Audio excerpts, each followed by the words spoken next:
This channel does not promote any violent, harmful, or illegal activities. All content provided by this channel is meant for an educational purpose only.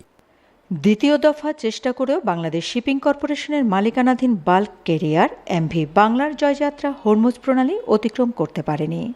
শুক্রবার রাত ৯টার দিকে জাহাজটি নোঙর তুলে Hormuz প্রণালীর দিকে রওনা দেয়। ১:৩০টার দিকে হরমুজ প্রণালীর কাছে আসে এবং অতিক্রম করার চেষ্টা করে, কিন্তু ইরানের নৌবাহিনী ট্রানজিট অনুমতি দেয়নি। ফলে বাধ্য হয়ে জাহাজটি আগের অবস্থান সংযুক্ত আরব আমিরাতের মিনাসাকার বন্দরের বহির্নোঙরে ফিরে গেছে।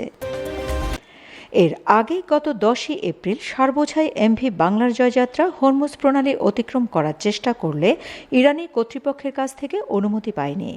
মধ্যপ্রাচ্যে ইরান ও যুক্তরাষ্ট্র ইসরায়েল উত্তেজনার মাঝে প্রায় ৪০ দিন সৌদি আরবের রাস আল খায়ের বন্দরে আটকে থাকার পর যুদ্ধবিরতি কার্যকর হলে জাহাজটি দেশের উদ্দেশ্যে রওনা দিয়েছিল। বাংলার জয়যাত্রা জাহাজটি প্রায় ৩৭,০০০ মেট্রিক টন সার বহন করছে। ইরান শুধু এমভি জয়যাত্রার ট্রানজিট যাত্রার অনুমতি বাতিল করে ক্ষান্ত হয়নি। ইরানের একজন শীর্ষ সামরিক কর্মকর্তা হুমকি দিয়ে বলেছে, বাংলাদেশ যদি তাদের কূটনৈতিক অবস্থান পরিবর্তন না করে তবে বাংলাদেশের বাণিজ্যিক জাহাজকে শত্রু জাহাজ হিসেবে ঘোষণা করবে। এর অর্থ যে কোনো সময় সেই জাহাজের ওপর আক্রমণ বা বাজেয়াপ্ত করতে পারে।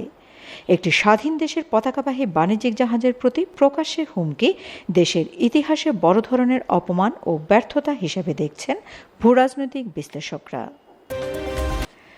বিশ্বের তাবৎ দেশের মধ্যে হাতে গোনা মাত্র ৬টি দেশকে ইরানের হরমুজ প্রণালী ব্যবহারের জন্য বিশেষ ট্রানজিট অনুমতি দিয়েছিল। সেই পরম সৌভাগ্যবান দেশের একটি ছিল বাংলাদেশ। শুধু ট্রানজিট অনুমতি নয়, ইরান প্রকাশ্যে বলেছে বাংলাদেশ তাদের পরম বন্ধু রাষ্ট্র। একটি দেশের চরম বিপদের সময় এর চেয়ে বড় কূটনৈতিক সৌজন্য আর কী হতে পারে, যা ইরান দেখিয়েছিল। কিন্তু ২ দিন পরেই বাংলাদেশ অতি উৎসাহী হয়ে আন্তর্জাতিক ফোরামে নিন্দাবাদ জানিয়েছে, যেখানে ট্রাম্প প্রশাসনকে এবং পরোক্ষভাবে ভারতকে খুশি করার জন্য বাংলাদেশ আন্তর্জাতিক ফোরামে ইরানকে একটি আগ্রাসী দেশ হিসেবে আখ্যায়িত করেছে। ভূরাজনৈতিক বিশ্লেষকরা মনে করেন, নতজানু চাটুকারিতার কূটনীতির ফসল এই বিবৃতি। স্রেফ পশ্চিমাদের কাছে পিঠ চাপড়ানি পেতে সরকার ইরানকেই আগ্রাসী বলেছেন। ইরান বিবৃতিতে চরম অসন্তোষ প্রকাশ করে প্রকাশ্যে সতর্ক করেছিল, কিন্তু সরকার এতটাই অহংকারী হয়ে উঠেছিল যে সেই বিবৃতি পরিবর্তনের প্রয়োজন বোধ করেনি। ইরান যুক্তরাষ্ট্র যুদ্ধের প্রেক্ষিতে বাংলাদেশ যে আনুষ্ঠানিক বিবৃতি দিয়েছে তাতে ইরান সরকার অসন্তুষ্টি প্রকাশ করে বাংলাদেশে নিযুক্ত ইরানের রাষ্ট্রদূত জলিল রহিমি জাহানাবাদী জানিয়েছেন যে ওআইসি এবং জাতিসংঘের সদস্য হিসেবে বাংলাদেশ সরাসরি আগ্রাসী শক্তির নিন্দা জানাবে বলে তেহরান প্রত্যাশা করেছিল, যা বাংলাদেশ করেনি। ইরান যুক্তরাষ্ট্র সংঘাতের আবহে বাংলাদেশের পররাষ্ট্রনীতিতে ভারসাম্যহীনতা, বিশেষ করে ইরানের প্রতি অস্পষ্ট অবস্থান এবং মার্কিনপন্থী আচরণের কারণে কূটনৈতিক ও অর্থনৈতিক ঝুঁকি তৈরি হয়েছে। এতে আগামী ১ মাসের মধ্যে দেশ ভয়াবহ জ্বালানি ও সার সংকটে পড়তে যাচ্ছে। বিদ্যুৎ উৎপাদন বড় ধরনের বিপর্যয় দেখা দেবে। লোডশেডিংয়ের অন্ধকারে ডুবে যেতে পারে দেশ।